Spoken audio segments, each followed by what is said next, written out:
Todo dia vai nada. Hoje eu sou Gabriela. Gabriela É, meus camarada. Eu Se assim, eu cresci assim. sou mesmo assim, você sempre assim. Gabriela. Boa tarde, meu povo. Boa tarde. Quase boa noite já. Quem me nomeou? Sejam bem-vindas a Eliane, a professora Ana Cláudia, a Fabi, a Marisélia. Nomes que a gente às vezes não consegue citar todas, né? Que vão entrando. E eu quis começar essa tarde gostosa de hoje aí com a Gal Costa, com a Modinha da Gabriela, uma música muito conhecida. E a gente tem uma pessoa aqui muito especial hoje à tarde, que é a professora Ana Cláudia, estudiosa aí das mulheres, e que eu tenho certeza que vai contribuir muito, muito para o nosso processo aqui eu digo, de conhecimento e também esse processo para entender mais e mais da obra Gabriela.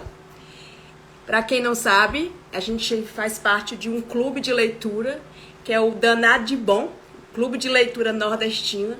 E a nossa proposta é viajar pela literatura, né? Nordestina, viajar pelas páginas da literatura nordestina. Cada mês, sejam bem-vindos, Laércio, o poeta Mauricélio. Cada mês, o Danado de Bom está em um estado do Nordeste, lendo um clássico e no mês seguinte lendo um autor contemporâneo. Então nós começamos com a Gabriela, que é um clássico aí do Jorge Amado, uma obra que já foi adaptada aí, né, para o cinema, para a televisão, uma obra adaptada até mesmo em cordel, que eu descobri recentemente.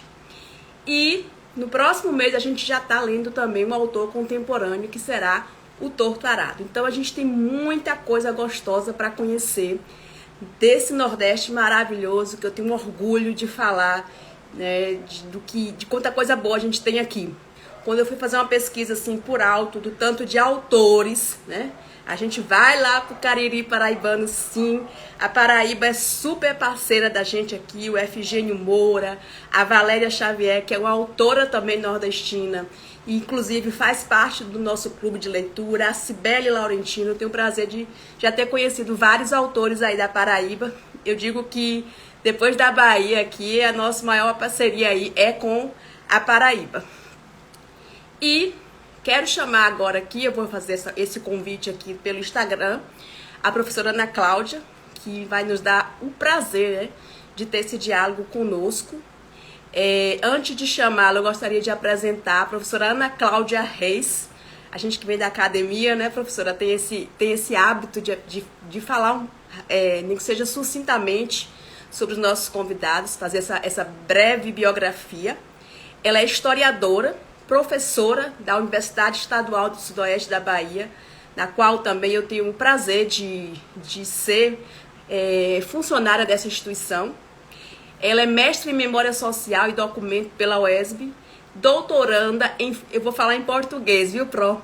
Em Formação da Sociedade do Conhecimento pela Universidade de Salamanca, na Espanha. E a professora Ana Cláudia estuda aí as mulheres desde 1999. Então, eu digo que é uma mulher muito porreta, como a gente fala aqui, professora, que vai trazer aí, vai contribuir com a gente. E quem está aqui na live com a gente também pode, ao longo do nosso bate-papo aqui, tá enviando suas perguntas, suas curiosidades para a professora. Então, vamos fazer o convite para ela aqui, a professora Ana Cláudia Rocha.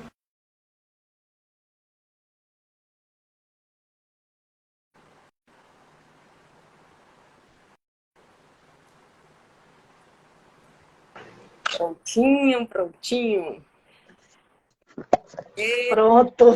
Tá. Prazer enorme Boa ter aqui tarde, com a prazer é gente. meu. Tá no corre Me também. Olha o apresento. pessoal aqui, a Pro tá correndo lá para chegar, ela vai chegar. Ela vai chegar. E falei, tá tudo parado aqui já hoje. Né, Isso. o povo tá tudo já nos carnavais da vida, enfim. Mas, professora, muito, muito, muito obrigada por ter aceitado esse convite. Eu sei da tua labuta, da tua luta, assim mesmo por alto que você me falou, enfim. E dar esse tempinho para a gente é muito gratificante. Eu que E agradeço aí eu o vou deixar convite. você falar um pouquinho de você, para começar. Tá, então você falou, né, que eu estudo mulheres há muito tempo. Uhum. Primeiro, agradecer o convite, né? Dizer que é um prazer estar aqui. Se é para falar de mulher, do que eu estudo, eu vou com todo prazer. Peço desculpas pelo atraso, porque eu estava na UESB, eu não estava conseguindo Uber, a cidade já está parada, tá assim, aquele horror. Mas eu consegui chegar. Desculpa pelo atraso, mas foi isso. Tá tudo Bom, bem. eu comecei a estudar mulher em 1999, quando eu fui fazer o mestrado em memória, eu estudei Dona Henriqueta Prates, que é uma senhora daqui, né, de Vitória da Conquista, que era uma conselheira política, uma líder da sociedade aqui, né, dentre todas as mulheres que a gente tem aqui, das grandes matriarcas, ela foi uma das que se destacou. E aí depois eu continuei lendo sobre o assunto, estudando, até que eu fui bater em Salamanca, que na Espanha, a Europa tem muitos estudos, né, sobre gênero, e eu fui para lá. Quando eu cheguei lá, eu me deparei com muita novidade, muita coisa nova que eu não tinha tido contato ainda, e isso só me animou cada vez mais. E onde tem alguma coisa que fale de mulher, que tem a ver com o que eu estou estudando, eu estou lá pesquisando, estou dando uma lida. E aí, quando Marla me falou para falar sobre Jorge Amado, eu disse, eu falo sobre as mulheres. Mas especificamente sobre Gabriela, porque é um período que eu estudo, que eu dou aula, né? Eu trabalho nas minhas disciplinas, tem uma disciplina que eu começo exatamente na década de 1920, que é quando Gabriela é ambientada, né? Nesse início aí do século XX. Então, eu aceitei com muito prazer. E obrigada para meus alunos e meus ex-alunos, que eu estou vendo todos aqui. Obrigada, Dan, Cleilton, Ian Roberto. Obrigada. Sejam bem-vindos, bem-vindas, né? E já vou deixando o convite aí, que vai ter muita coisa mais, muito historiador aqui ainda, muita gente boa. A proposta é justamente essa, a gente lê Gabriel, lê um livro, rapidamente aqui, lê um livro, e durante o mês a gente tem 4 encontros. No primeiro encontro é um grupo fechado, onde a gente fala mais sobre o autor. A gente já teve esse encontro, falou mais sobre Jorge Amado, quem é, um pouco da história de vida dele. Sim. Aí a gente, nos 2 encontros seguintes, a gente traz convidados de diferentes, eu digo, perspectivas.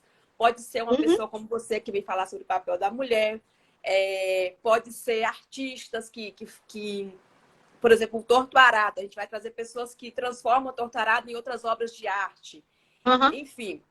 Então, e no 4º encontro do Daná de Bom do mês, a gente vai falar um pouquinho mais sobre a obra. Aquela parte mais, digamos assim, burocrática da obra, a narrativa, que são os personagens, enfim. Sei. Essa é a ideia.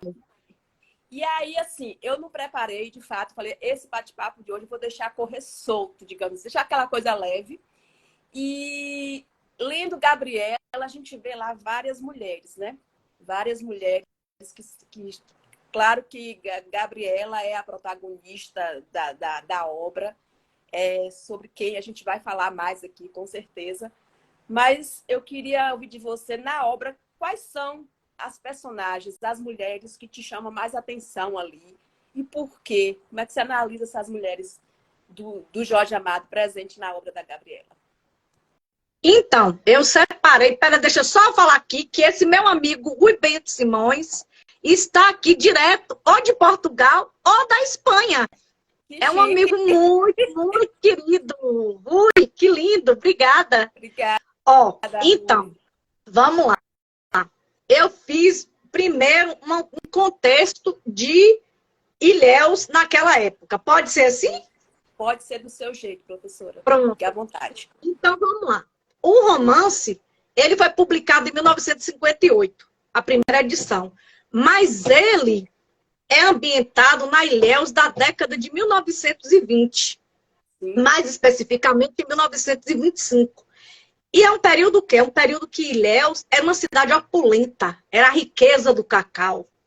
Então, Ilhéus era chamada de Princesa do Sul, né? Era uma cidade que tinha ferrovia, os navios rodavam o Brasil todo, paravam no porto de Ilhéus. Tinha navios da Suécia, navios ingleses que vinham buscar esse cacau. Então, a cidade era muito rica, era muito opulenta. E isso vai trazer toda uma riqueza e um progresso que essa cidade vai se movimentar muito. Nesse movimento todo, a gente tem, né, o surgimento de clubes para jovens dançarem, caminhões que transitavam, né, competindo com as tropas de burro. Porque nessa época o transporte ele era feito através das tropas de burro. Aqui em Conquista a gente continua com as tropas de burro durante muito tempo. Em Ilhéus a gente já vai ter os caminhões. Por quê? Pela riqueza, porque se abre estrada e começa a ter a marinete, que era um ônibusinho assim, mais rústico que fazia o percurso de Ilhéus a Itabuna. Então o Jorge Amado, ele é muito feliz quando ele dá essas contextualizações e que elas são muito fiéis ao que era a história realmente. Então, aí a gente tem, né, um porto, e esse porto é um porto, vamos dizer, apertado, que tem uma barra em que os navios encalham, né? E isso aí vai depois dar direito de uma disputa política. Então, essa era a cidade. Os coronéis, né, a gente está falando do período do coronelismo e de um período de urbanização. Então, o Brasil estava se urbanizando, né? As pessoas estavam saindo mais da zona rural e indo para a zona urbana.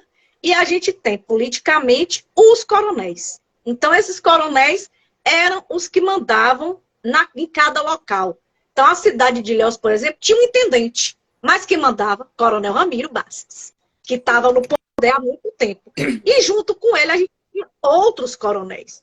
Esses homens é quem decidiam o futuro daquela cidade. Nada acontecia sem passar pelo Coronel Ramiro e por seus, vamos dizer, colegas, companheiros de pensamento, né?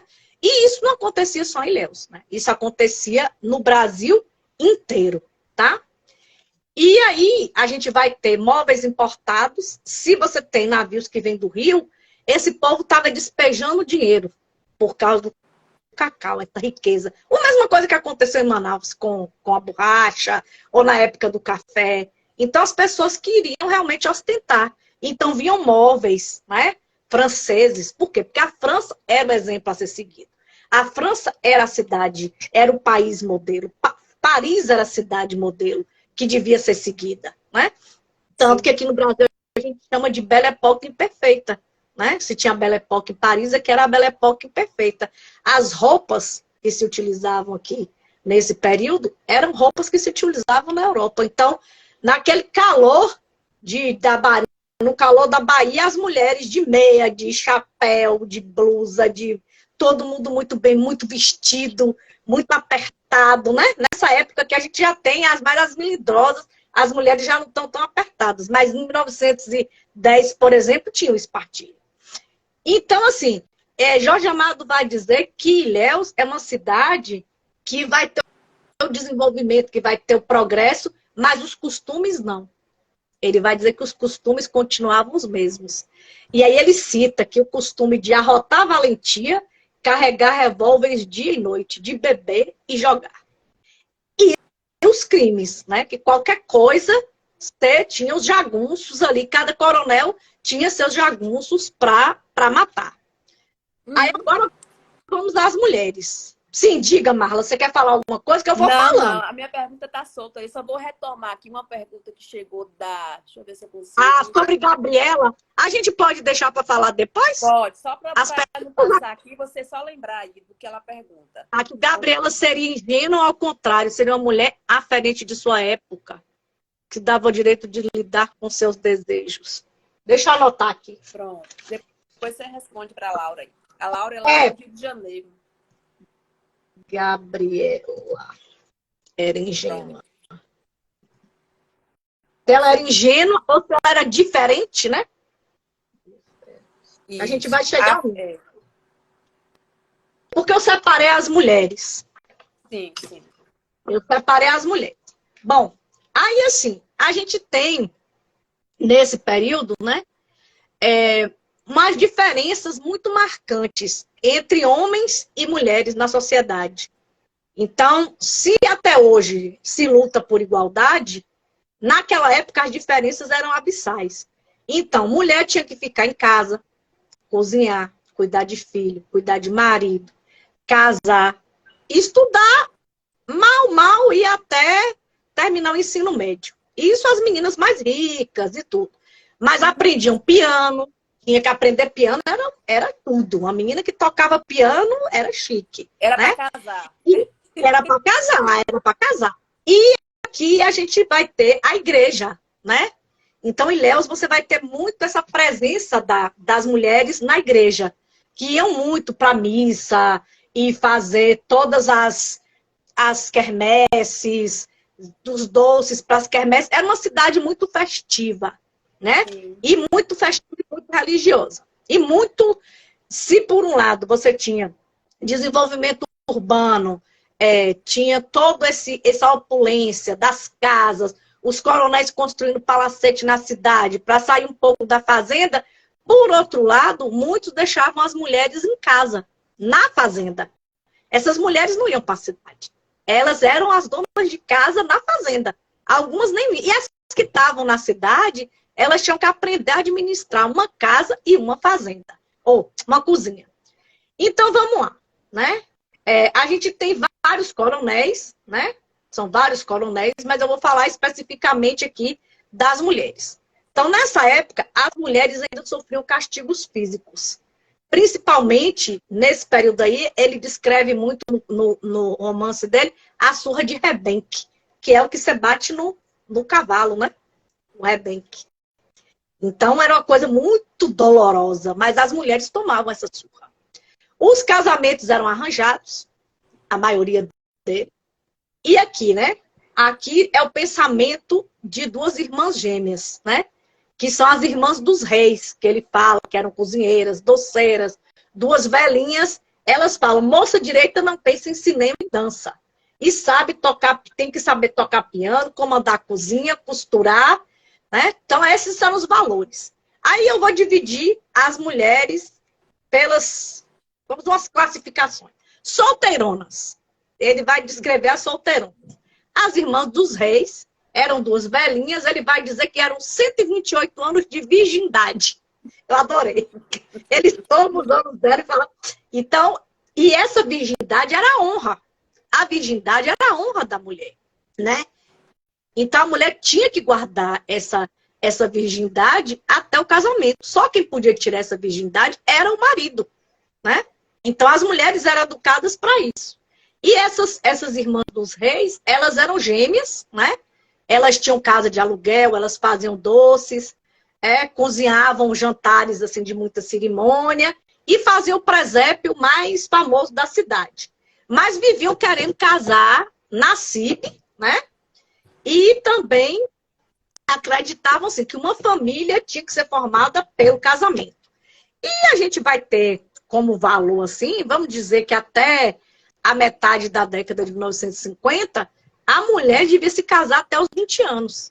Passou dos 20 anos, ela já era solteirona, já estava no barricão, coroa. A minha mãe fala então, isso, né? Que ela casou com 19 porque já se sentia coroa.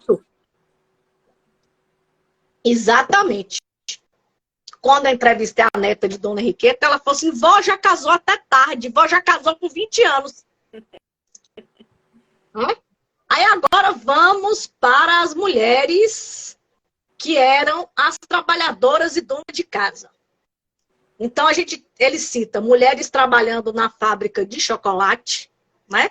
Por isso que você não consegue empregada doméstica, não consegue cozinheira, porque muitas mulheres foram trabalhar na indústria do chocolate, né? Sim. E aí é o processo de industrialização que o Brasil está passando naquela época. E aí essas mulheres vão ser operárias. Obviamente que aí são mulheres pobres, não são essas mulheres de coronéis. Aí, ao mesmo tempo, ele cita Dona Jucundina, que era esposa de um coronel, que eu não lembro mais que coronel foi, era dona de casa e ele não deixava ela trabalhar fora de jeito nenhum, né? Que ela até cozinhava muito bem, mas ela tinha que cuidar do marido, dos filhos, então essa mulher não podia sair. Aí ele tem Filomena, que é a cozinheira de Nassib, né? Que é outra mulher Né? trabalhadora. É a primeira que vai embora para ele achar outra, né? Aí tem Dona Arminda, que é vizinha de Nassib, e que é parteira.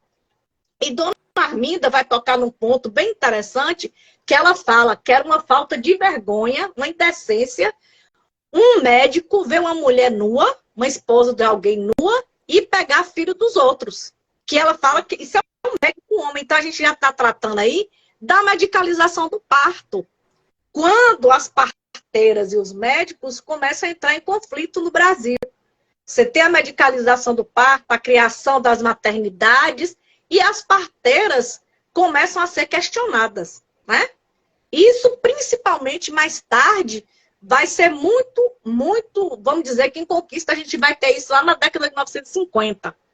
Mas aqui já desde a década de 1920, ele cita, né? E aí tem a esposa do Coronel Manuel das Onças. Aí fala assim, vivia na cozinha. Aí tem uma trabalhadora, que é uma mulher preta, trabalhadora, que desce o morro, porque ele começa a citar que as partes mais altas da cidade são onde moram as pessoas pobres, né?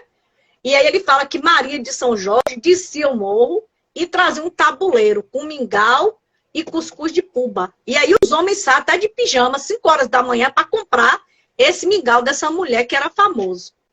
Aí cita Dona Guilhermina, que era uma professora, que usava palmatória, né, métodos que nessa época já era considerado ultrapassado.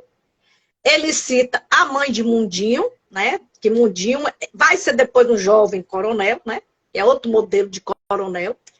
E a mãe de Mundinho, ela era muito rica, e ela fica tentando arrumar um casamento para o filho não voltar para a Bahia. E Mundinho foi para a Bahia fugindo da paixão pela cunhada, que era uma francesa, né? Aí depois ele cita Dona Olga, que é nora do Coronel Ramiro, era rica, a corneira. era rica, era herdeira, mas o marido, Tunico Bastos, tinha medo dessa mulher, né? Que essa mulher ameaçava escândalo, a mulher era ciumenta, era mal educada, cometia gafes. Então, era uma pessoa assim que não era muito bem vista, né? E era só essa dona de casa. Nem dona de casa era, ficava lá só zonzando. Aí tem Iracema, e a Iracema é nas moças solteiras, eu esqueci. Iracema era uma solteira que ia terminar o ensino médio e ia casar, né? Mas Iracema é transgressora, eu vou botar Iracema. Aí tem a Jerusa, a neta de Coronel Ramiro, que é citada como uma adolescente. Aí a gente vai ter as amantes, né? Que são as que são sustentadas pelos coronéis ou pelos homens casados, né? E que o coronel chamava botar casa ou montar casa. Montava uma casa, né? Arrumava uma casa para essa mulher na cidade e essa mulher ficava morando lá. Aí o coronel ia visitar essa mulher. Geralmente a esposa desse coronel ficava na fazenda, né? Que era o caso de Coronel Coriolano, que mantinha Glória, né? Aí depois a gente vai falar de Glória, né? Aí tinha Coronel Coriolano, já tinha tido Chiquinha, que era uma moça muito jovem, né? E que ficou com Juca Viana, né? Juca Viana sabia que Chiquinha era mantida por Coronel Coriolano, mas ele vai lá, se mete, Coronel Coriolano pega os dois no flagra, raspa a cabeça dos dois e bota os dois para correr da cidade, né? Então, tinha essa questão de quando traía, quando essa amante traía, acontecia isso. Aí tinha Lídia, que era rapariga do Coronel, o livro fala rapariga, que naquela época rapariga, do Coronel Nicodemos, mas era apaixonada por Tunico. Tem a bailarina Anabela, né, que vem dançar a dança dos sete véus, e também tinha uma dança com as plumas, que ela tirava as plumas e ficava com a calcinha bem pequenininha. Ela tenta dançar em vários lugares da cidade, no cinema, ela chega com o companheiro, que é um mágico, mas não se deixa ela dançar em canto nenhum. Aí ela vai dançar no cabaré, né, e depois no Bataclan, e depois ela passa a dançar para o Coronel Ribeirinha. Ela fica sendo exclusiva, vamos dizer assim, do Coronel Ribeirinha. Aí a gente tem Glória, né? Glória ficava na janela, botava meio que o decote, os seios assim para fora da janela, e era mantida por Coronel Coriolano. E Coronel Coriolano põe Glória na rua de moradores da elite, né? Onde a elite de Ilhéus morava, né? E isso vai escandalizar a cidade. Aí vamos agora para as prostitutas. As prostitutas a gente tem Maria Machadão, que era cafetina, né? Mas ele tem o Bataclan, aí tem Risoleta, que é que eles chamam de Zarolha, que é a recém-chegada de Aracaju, e que quando chegava uma prostituta nova, quando o navio chegava, sempre vinha uma prostituta nova de Aracaju, né? Ou de Salvador, de algum lugar. E aí tinha todo aquele movimento dos homens para irem para as casas de prostituição. E tem Mara, que é citada como uma prostituta que fica muito com Nassib quando ele se separa de Gabriela. Bom, tanto essas prostitutas como essas amantes recebiam mimos de homens casados. Todo mundo sabia quem eram elas, né? E aí a gente tem o Bataclan e o Trianon eram os principais cabarés da cidade. O Bataclan tinha até uma orquestra. Então a gente pensa, 1920, uma casa de prostituição no interior da Bahia tinha até uma orquestra. Que opulência é essa, né? E que lugar que era frequentado era esse para sustentar até uma orquestra. Aí eu separei aqui as transgressoras, né? As mulheres transgressoras além que, claro, as prostitutas, as cafetinas são transgressoras, mas outras mulheres que não estavam na prostituição, nem eram cafetinas, mas que eram transgressoras. Então ele cita Mariazinha, ele vai procurar Mariazinha para fazer a cozinheira dele, quando Filomena vai embora, né? Mariazinha era alcoólica, Mariazinha bebia. Sim, E Mariazinha fazia. Lembrou de Mariazinha? E aí, quando ele chega lá, Mariazinha tá penteando os cabelos e tirando piolho. Aí ele já fica com nojo, né? Aí Mariazinha tinha 35 anos e é descrita como uma mulher gasta pela bebida, né? E um companheiro ciumento que não deixa ela trabalhar.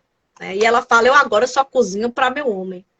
E o homem de lá gritando que ele mandasse Nassib embora, senão ele ia dar porrada em todo mundo. Aí ela fala que ele é policial, que ele ia bater. Então percebe-se que Mariazinha era transgressora no ponto em que ela fazia os escândalos, né?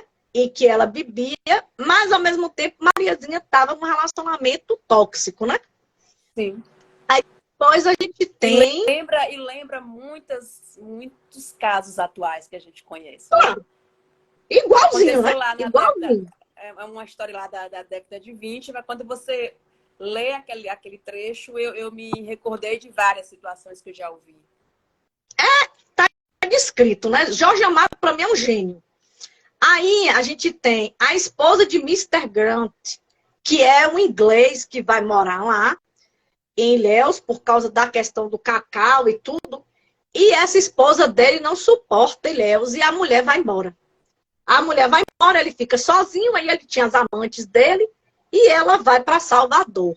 E essa mulher era mal falada na cidade. Diziam que ela fumava cigarro, que ela andava de fazia corrida de automóvel, que ela tinha amantes, que ela se interessava até por mulher. Aí tem 1000 histórias assim sobre essa mulher. Né? Mas essa mulher, ela é citada, mas é citada como uma mulher também transgressora.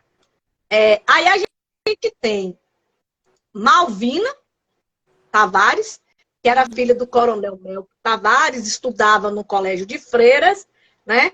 Era o alvo da paixão do professor Josué, era uma moça sonhadora, mas era muito criticada pelas mulheres da sociedade. E dizia, essa menina é uma sirigaita, essa menina é uma metida, porque ela tem um rosto... Isso, tanto que ela vai ler o Crime do Padre Amaro e o pai vai atrás do livreiro e vai dizer, você não vende esses livros para minha filha, não. Você só venda para minha filha livro de escola. Esse livro você não vai vender para ela. E aí, ela era muito criticada, né? Porque ela tinha um pai rico, ela era bonita, né? Mas o professor Josué era apaixonado por ela. E ela não ligava para ele, não. Né? Ela não ligava para ele, não. E aí, ela quer trabalhar. Ela fala, quando eu terminar, eu quero ir para a faculdade, eu quero trabalhar no escritório. E o pai diz que de jeito nenhum. De jeito nenhum. Aí ela fala, eu juro que eu nunca vou ser igual à minha mãe. Porque a mãe ficava lá a vida inteira, aguentando a violência do pai. O pai cheio de amantes, gastando dinheiro nos cabarés, né? E a mãe fala que faculdade era pra gente descarada. O pai fala, faculdade é pra gente descarada. Filha minha vai estudar só até esse ano aí, o último ano, e pronto. Também E vai fala casar. que a gente encontra ainda hoje, né, Pro? Só jogando assim para depois a gente fazer esse paralelo. Isso. Bom, aí a gente vai ter outra transgressora na cidade, que é Dona Sinhazinha Guedes, né? Que era casada com o Coronel Jesuíno, era muito bonita, uma mulher de 35 anos, o marido era 20 anos mais velho do que ela, né? Então, Dona Sinhazinha era aquela pessoa que frequentava lojas chiques da cidade, organizava festas na igreja, era uma pessoa muito respeitada na cidade, mas Dona Sinhazinha casou com um homem que ela não amava. Foi um casamento ali arranjado, um homem bruto, né? Um homem que ficava muito tempo na roça, e ela sozinha na cidade, Dona Sinhazinha se encanta pelo dentista Osmundo, um jovem de 25 anos, né? 10 anos mais novo que ela, porque ela era devota de São Sebastião. E ela se encanta muito quando ela vai fazer o tratamento de dente com ele, porque ele, além de ser muito bonito, de falar muito bem, ela achava que ele parecia com o São Sebastião que ela tinha em casa. Então ela transfere a fé, o amor, a devoção que ela tinha de São Sebastião para o dentista Osmundo. E aí eles se apaixonam, né? E começam a ter um romance, né? Um caso extraconjugal. E aí, uma carta anônima denuncia esse romance para o Coronel Jesuíno, e o Coronel Jesuíno vai lá um dia e pega os dois no flagra na cama e mata os dois. Aí vem toda a história, né? Como é que essa mulher fazia isso, essa mulher da sociedade, essa mulher que era casada com o coronel mata os dois, e aí vem o escândalo. Ela estava de meias pretas, né? Por quê? Porque a mulher naquela época usava meias brancas ou meias cor da pele. Era o que se usava.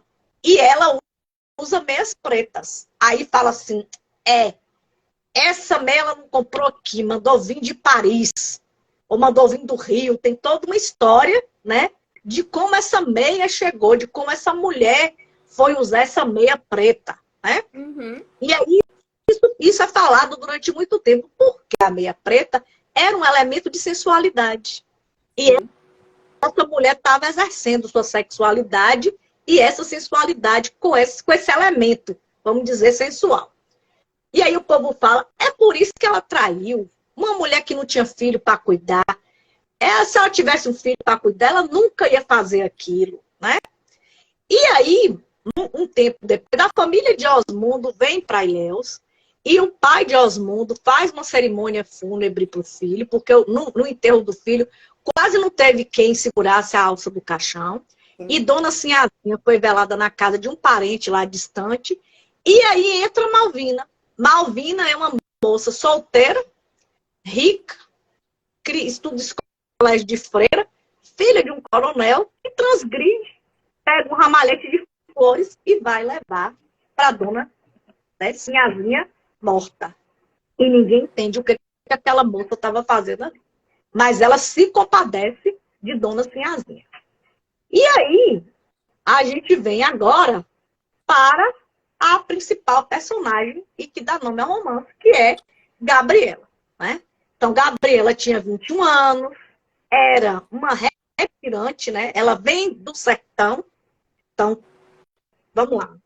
Tudo que não era litoral era sertão, durante muito tempo. Tudo que não era litoral, que era no interior do Brasil, era sertão. Então, ela vem do sertão. Não existe meio o nome da cidade de onde ela vem, né? Mas ela vem com o tio, né? Esse tio que abusou dela quando ela era criança, que ela conta isso, né? E aí ela foi abusada por esse tio. E ela está coberta de poeira da caatinga e esconde a beleza daquela mulher. Ninguém vê a beleza dela porque ela está coberta de poeira. Ela vem com Clemente e com Fagundes, né? São os dois retirantes de quem ela se aproxima. Ela fica tendo relações sexuais com Clemente, mas durante a noite. Durante o dia ela não liga muito para Clemente e Clemente começa a pirar. Porque é uma mulher... Nem te conheço, nem te conheço. E aí, o que está acontecendo? Aí ele fala para ela, eu tenho vontade de te matar e de me matar também. Aí já vê o jogo da violência, né? Ele é uma pessoa, um homem violento, que provavelmente seria violento com ela. Já estava sendo, na verdade, né? Aí ela fala, eu quero trabalhar de cozinha. Aí Clemente fala, bora pra roça comigo. Eu vou trabalhar numa roça de cacau. Ela fala, não, eu não quero ir pra roça, não. Eu quero trabalhar de lavadeira, de cozinheira ou de faxineira. Mas pra roça eu não quero, não. Quero ir pro mato, não. Ela fala, eu já trabalhei em casa de gente rica. E aí, ela chega lá, na CIB, depois de tanto procurar uma cozinheira, encontra com ela, se encanta pela beleza dela, que estava escondida pela poeira, e eles começam a ter, né, relações sexuais, a ter um envolvimento ali, e ele, inicialmente, deixa isso assim, tipo, de noite a gente fica junto, de dia não tem muita coisa, né? Mas aí ele começa a ter ciúme dos homens que iam atrás dela no bar, ela muito livre, né? Ela era uma mulher muito livre, ela não gostava dessas regras sociais. E ela já tinha tido outros homens antes, né? Ela cita fulaninho, cicraninho. Então, essa mulher era uma mulher que estava transgredindo todas as regras que na CIB conhecia. Ela não era uma prostituta, mas ela também não queria casar. Ele oferecia tudo para ela, ela dizia, não, não precisa, eu não quero. Ela não tinha interesse no dinheiro dele, ela não tinha interesse em ser uma senhora casada, como ela via as outras mulheres, até que ele faz isso. Ele transforma ela numa senhora casada, né? E aí a relação deles desanda, porque ela deixa de ser quem ela era e ele também fica triste porque ele não tem mais a Gabriela que ele tinha antes, né? Sim. Até que eles se separam e depois eles retomam o relacionamento como era antes. O casamento é anunciado, havia forjado os documentos dela. E aí eles usam uma lei que existia até pouco tempo atrás, que se chama o erro essencial de pessoa. Isso estava no Código Civil brasileiro. O erro essencial de pessoa, o casamento podia ser anulado até se a mulher não fosse mais virgem. Ou se o cara descobrisse, o marido descobrisse, geralmente era um homem. Essa lei foi feita para o homem. Ou se a mulher, se o homem descobrisse, por exemplo, a mulher que tinha uma doença incurável, vamos dizer assim, alguma doença crônica. Ah, não quero mais não. Cancela o casamento, sabe? Então, isso acontecia muito, né? Esse erro essencial de pessoa. Então, na CIB, evoca esse erro essencial de pessoa para se separar de Gabriela depois que pega ela, traindo ele com Tonico. Aí ele fala que vai ser chamado de boi manso. Por quê? Porque tem os chifres, né? E que é chamado a traição. E ele pega o revólver para matar, mas ele não mata. Jesuíno mata, e lava a honra. Teve outro que não matou, né? Que ele queria mais era se ver livre da mulher mesmo. Quando ele descobre que a mulher está traindo ele, ele fala, oh, graças a Deus, vou ficar livre dessa mulher. Mas ele vai embora de Ilhéus porque ele fica sendo chamado de boi manso. E aí Nassib fica preocupado, porque existe uma preocupação muito grande aí com o aparentar ser, com as aparências, né? E aí Nassib fica muito preocupado com isso. Até que fala assim, ó, então você não é mais casado com ela. Pronto, desfaz o casamento, ele acha que ele não foi traído, e aí eles voltam a ficar como ficavam antes. E aí tem um ponto importante, que é também o coronel Jaduíno, né? A honra, lavar a honra com sangue. Então, isso era muito cobrado do homem. Então, quantos crimes aconteceram em nome da honra? E isso, durante muito tempo aqui no Brasil, livrou os homens da cadeia.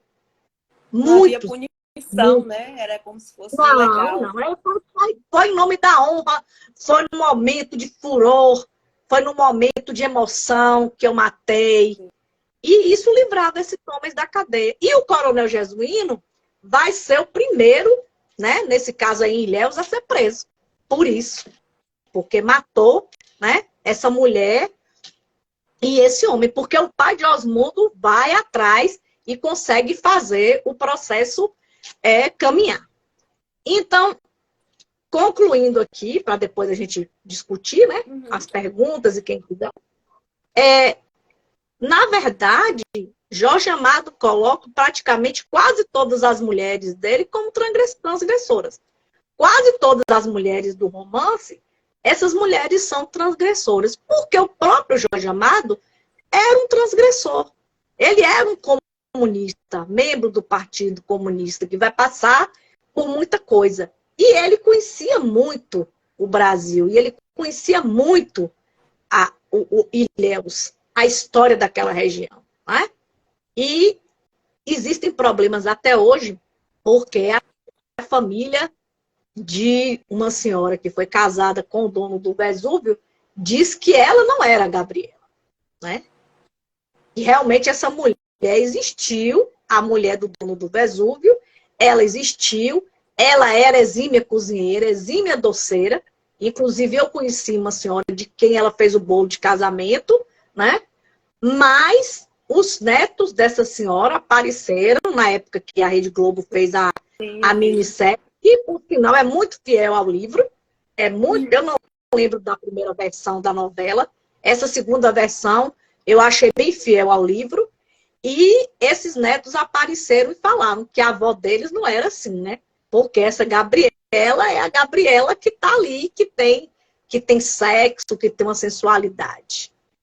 Aí eu acho uma Gabriela desejada, né? Sonhada pelo desejada. Então eu acho que Jorge Amado, ele sempre coloca as mulheres dele como transgressoras. Tieta transgressora. Dona Flor, né? Então, e essas decidi Gabriela. Aí, agora, vamos responder as perguntas, né? Sim. Assim, eu achei super interessante, professora, a tua leitura. E eu fico imaginando, assim, eu acho fascinante o conhecimento, a ciência, especialmente as ciências humanas, que eu também sou da área de humanas, né? A Eliane Couto ficou espantada com a Gabriela quando ela apanhou do Nassib e ainda achou que ele tinha razão.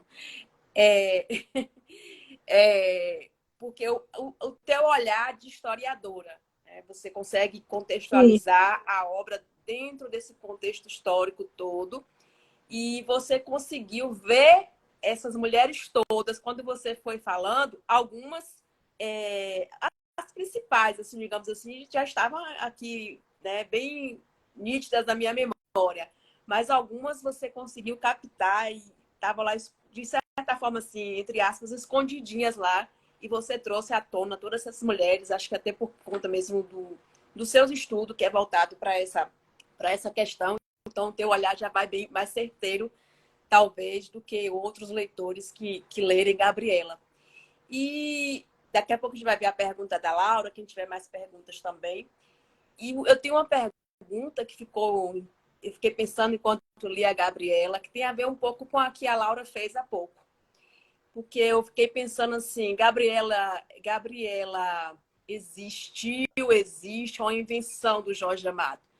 Porque assim, se a gente pegar a ideia de empoderamento da mulher, dessa mulher aqui, né, que se posiciona, que transgride, tem muito a ver também, acho, com formação. Né? Quanto mais a pessoa consegue, no meu entendimento, quanto mais uma mulher tem formação, mais ela consegue enxergar essa realidade de exploração, enfim.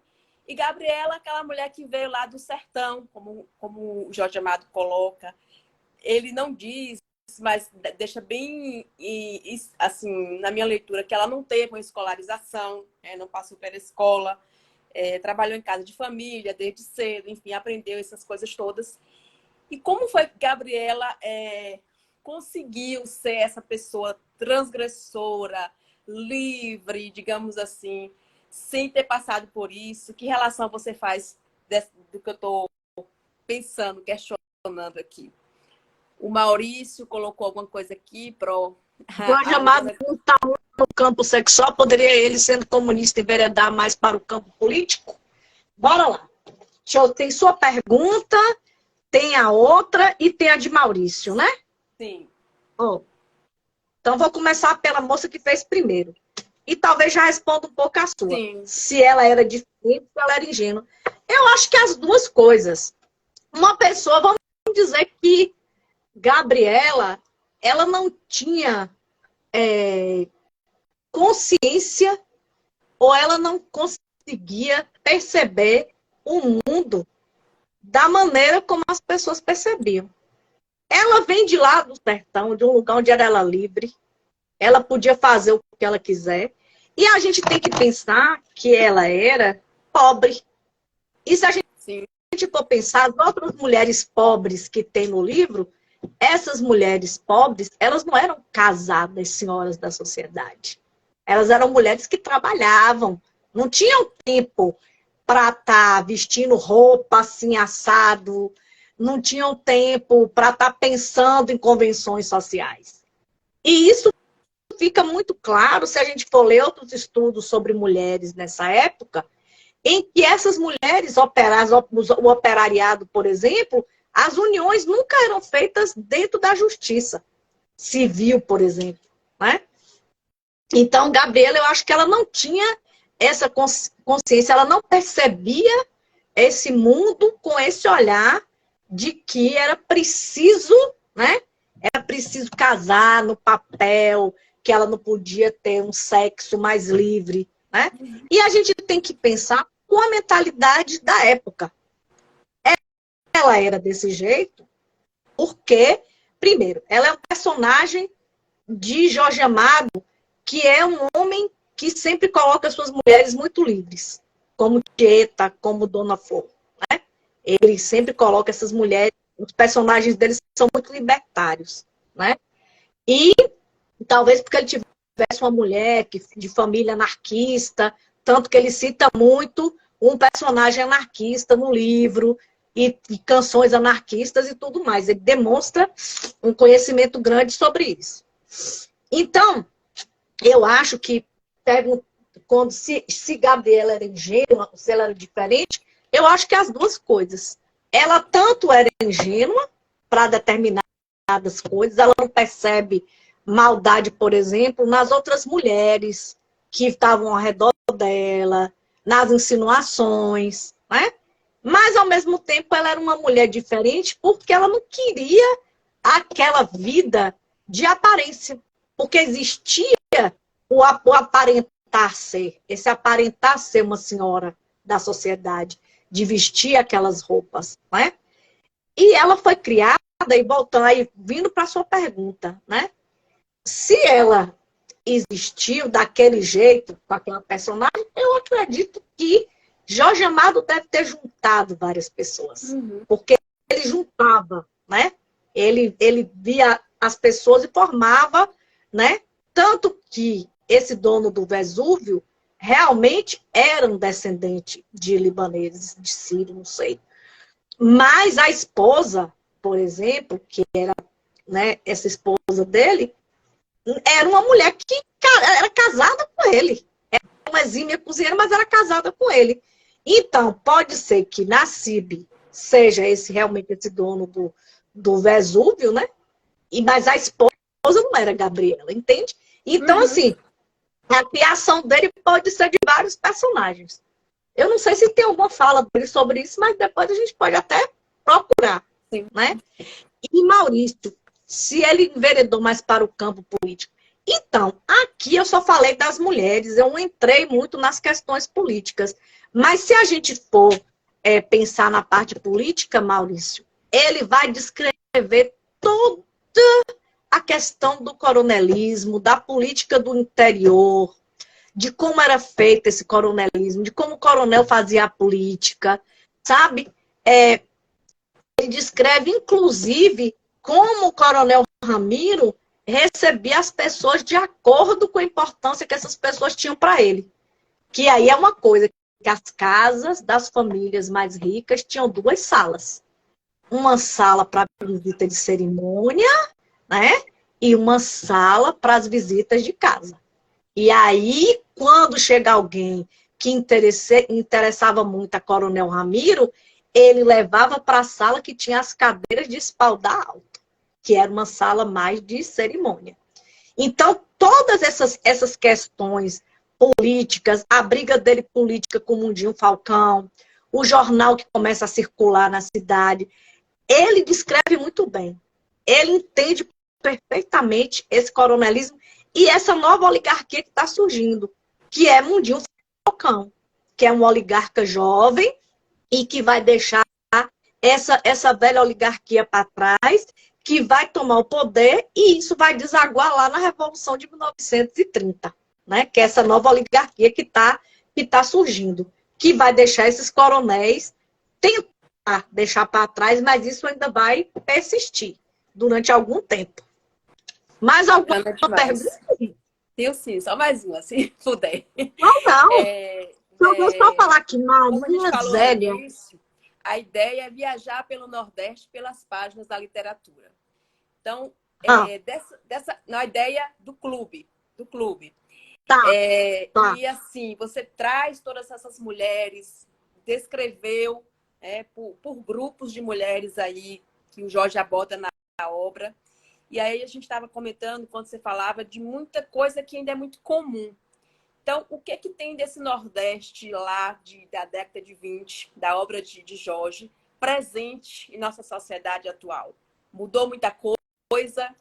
Como é que você vê isso a nível de regional mesmo aqui na nossa região Nordeste? A comida permanece, né? A culinária que ele descreve, essa culinária permanece. Que ele fala do café da manhã que Gabriela coloca para Nassib no primeiro dia que ela chega. Então, que ela faz cuscuz, tem batata doce, né? Tem banana da terra frita. Então, são coisas que nós continuamos a comer.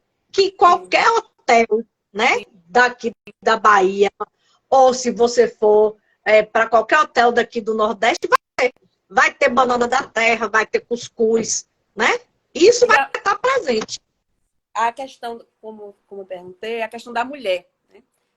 Como a mulher era tratada naquela época, como era vista. Eu pensei que você estava falando de qualquer coisa do Nordeste. E hoje, o foco na mulher, como a gente falou lá, por exemplo... Tá. Então, vamos lá.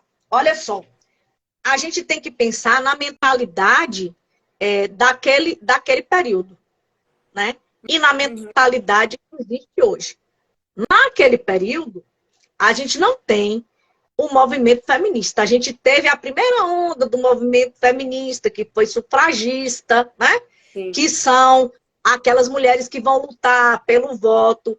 Então, essas mulheres, elas não tinham grande conhecimento dos direitos que elas deveriam ter, que seriam... Essa ideia de igualdade, ela não existia nesse momento. Ela não existia.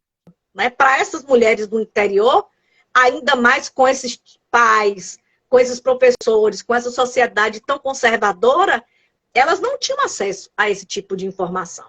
Então, isso era muito difícil. Mas, por outro lado, a mentalidade também, né?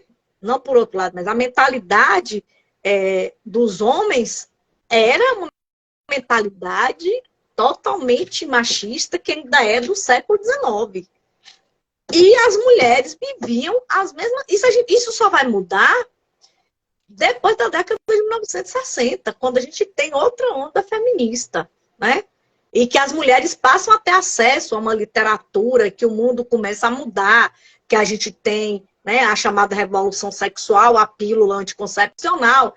Então, nesse momento aí, a mentalidade era aquela. Comparando com os dias de... Aí a gente tem que pensar assim, né? Pierre Bourdieu, ele fala no espaço do possível. Então, qual era o espaço do possível para essas mulheres? As pobres conseguiam trabalhar, né? As ricas, não. Era fazer caridade, né? Era fazer coisa da igreja. A socialização dessas mulheres era muito feita pela religião, principalmente pela religião católica. Aí, atualmente, a gente vê o que é que persistiu. O erro essencial de pessoa persistiu até pouco tempo. Né? Uhum. A virgindade como honra não existe mais. Existe como fé em determinadas denominações religiosas. Né? Mas a cabeça de que o homem manda na mulher, ela ainda está presente na sociedade. Isso é muito difícil de mudar. Sim. Né? Então, existe uma luta muito grande para que isso se modifique, principalmente, né, em determinados países. Porque se a gente for pensar, por exemplo, Dinamarca, Noruega, o homem pode tirar a licença paternidade e a mulher ficar trabalhando e o homem ficar em casa cuidando do bebê. Uhum. Né? Na Alemanha, o homem também pode tirar uma licença. Aqui não, aqui dá 5 dias para o homem. 5 dias serve para quê quando um bebê nasce? A mulher fica lá. Eu não tenho filho, não. Mas, assim, as pessoas que eu conheço que tiveram como filho... se a mulher tivesse tirado uma vantagem na situação, né? Então, assim, 5 dias serve para quê para o homem? Aí um amigo meu falou assim, 5 dias serve para quê? Eu queria poder ficar mais com meu filho. Eu queria dividir, né, essa criação desses primeiros momentos. Mas eu não tenho condições, eu preciso trabalhar, né? Então, o Brasil ainda avançou na guarda compartilhada, né? Avançamos em determinadas questões de alienação parental, avançamos em algumas questões. Mas regredimos muito nos últimos anos, mentalmente, em termos de comunicação, em termos de investimento, né? Em termos de investimento para cuidar da mulher, para os direitos da mulher. E a gente tem uma necessidade muito grande de que as pessoas possam conhecer mais sobre uma sociedade igualitária. Não é que a mulher precisa ser igual ao homem, é que na sociedade todo mundo tem que ser igual a todo mundo. Todo mundo tem que ter os mesmos direitos, tem que ser cuidado. O Estado de Direito, ele deve garantir isso. Ele serve para garantir isso. Uma sociedade igualitária. Então, assim, meu pensamento é esse. É que o Estado serve para garantir... Que o Jorge, ele faz uma denúncia, né? Denuncia. Quando ele fala de todos esses personagens, é para mostrar a sociedade que tinha naquela época. Como a mulher era tratada, como a mulher era vista, né? E eu vejo muitos personagens tão vivas ali ainda, né? Como a gente falou, assim, a gente avançou em muita coisa. Mas muitas delas estão presentes no nosso contexto. Eu acho que quanto mais interior você vai ver esse tipo de coisa. A Laura perguntou qual a relação de Jorge Amado com as suas mulheres, já que todas as personagens são transgressoras. Deixa eu ver aqui. Com as suas mulheres, já que todas as personagens... Como eu falei, ele mesmo é um transgressor. O próprio Jorge, ele é um transgressor quando ele é um escritor, né? E ele começa a escrever muito cedo para viver de literatura, né? Ele é um comunista. Jorge chegou a ser, se eu não me engano, deputado comunista, deputado federal. Então, ele mesmo é um transgressor, né? Então, e ele é um homem que eu acho que ele vê além do que está posto na sociedade. ele consegue mergulhar no personagem dele, ele descreve tão bem os personagens dele que você vê essas pessoas na sua frente, né? E ele mergulha em tudo, ele mergulha na culinária, ele mergulha na política, ele mergulha no sexo, ele vai para o submundo, porque ele vai descrever a vida dos pobres, ele vai descrever uma casa de prostituição. Então, eu acho que Jorge, ele consegue abarcar, né, os espaços da sociedade de uma maneira muito rica e com muito conhecimento, né? Então, eu acho que a relação dele com essas mulheres transgressoras é porque ele próprio era um transgressor. E eu acho que a visão que ele tinha da mulher e da sociedade era essa, que a mulher deveria transgredir o que estava posto para ela daquele jeito. Ele escreve esse livro em 1958. 1958, a gente está falando nos anos do pós-guerra, quando as mulheres eram chamadas de rainhas, tinham que ser as rainhas do lar, as princesas do lar, né, que tinham que estar cuidando do marido, cuidando de casa. Então, nos anos, né, dos chamados anos dourados, as mulheres tinham essa educação, né? Ainda tinham essa educação. E eu acho que Mas alguma coisa, a obra do Jorge, a Gabriela em si, inspira muita gente, né? Inspira todas nós. sim, A ver o mundo sobre outras perspectivas, a ver essas questões todas que ele trata sobre outras perspectivas, sair desse lugar que a sociedade machista coloca a mulher. E o homem, eu ouvi alguma coisa hoje falando, não sei o que mais que foi que eu vi, que, de certa forma, também o homem ele é vítima dessa sociedade machista que a gente vive. Né? A mulher, muito mais. claro, o homem que é criado como um machista é uma mãe machista. A mãe machista reproduz filhos machistas. Então, se você tem mães que conseguem criar os filhos, né, de uma forma igualitária, com um outro tipo de pensamento, a sociedade vai mudando. Né? Sim. Tem homens que são criados como machistas e que depois se entendem, né? E percebem aquilo e mudam, né? E vão mudando com o tempo, com a experiência, com a maturidade. Mas, assim, a gente tem que entender que Gabriela é um romance que mostra um Brasil, uma Bahia, um interior de uma Bahia na década de 1920. É uma Bahia opulenta, é uma cidade opulenta, uma cidade rica, uma cidade que se conecta com o mundo todo através de um porto, né? E pela riqueza do cacau, mas é o que Jorge Amado descreve bem no filho dele, né? No livro dele. Fala que é uma cidade opulenta, que está se desenvolvendo, que tem o progresso, mas ao mesmo tempo é uma cidade onde os costumes não mudam. Sim, sim. E ele é depressivo. Pronto, gente. A Eliane eu acho que... Só para comentar que ela também passou por esse processo todo aí, né? Foi feita para casar, com o primeiro namorado, para não ficar mal falada. Essa geração toda aí, muitas e muitas mulheres. E existe ainda, como a gente falou, se você for buscar em vários lugares do Brasil hoje, você vai ter ainda essa realidade. Só comentar o comentário da Maria aqui, da Marizélia. Tem um aspecto na visão de Jorge. Ele retrata os personagens como muito solidários. Isso mais em outros romances. Ainda não encontrei essa solidariedade em outros escritores. Enfim, eu estou muito, muito feliz pela sua fala, por tudo que você trouxe. Acho que agregou demais para quem está lendo a Gabriela. Para quem não leu ainda, né, já abre esse horizonte todo aí. Você trouxe um resumão, apesar de vir falar das mulheres, mas falou da obra por completo. E eu tenho certeza que o pessoal do grupo super gostou, porque eu já ouvi os comentários aqui. Que bom. Assim, é interessante porque a gente tem 4 momentos aí para discutir. Então, a gente lê mesmo e destrincha mesmo o texto. Acho que depois de tudo isso, não tem como esquecer mais o que foi lido com Gabriela. Pro Cláudia, o pessoal está comentando aí que foi muito bom e obrigada. Bom, eu que agradeço, gente. A gente vai eu que agradeço. deixar essa live lá gravada para quem não pôde, né, poder em outro momento. É um conteúdo riquíssimo, que não se pode perder de forma alguma. Ficar aí para muitas outras pessoas verem. Te agradecer muito, muito, muito e que tenhamos outras oportunidades de dialogarmos. Sim, claro. Também sobre E eu mulheres. quero agradecer para todo mundo que participou e vi meus amigos e meus ex-alunos. Muito, muito, muito obrigada.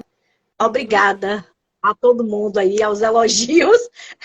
Obrigada, gente. Eu tentei fazer da melhor forma que eu achei que seria. Porque é legal quando você consegue entender o que o outro está falando, né? Sim, sim. Então eu tento sempre deixar as coisas bem claras. Que bom que vocês gostaram. Eu agradeço muito o convite, foi muito legal. Muito bacana. Foi mais legal para a gente ainda. Pois é, muito obrigada. Tudo de bom para você. Obrigada, gente. Tchau. Tchau. Deixa eu só tentar fechar aqui.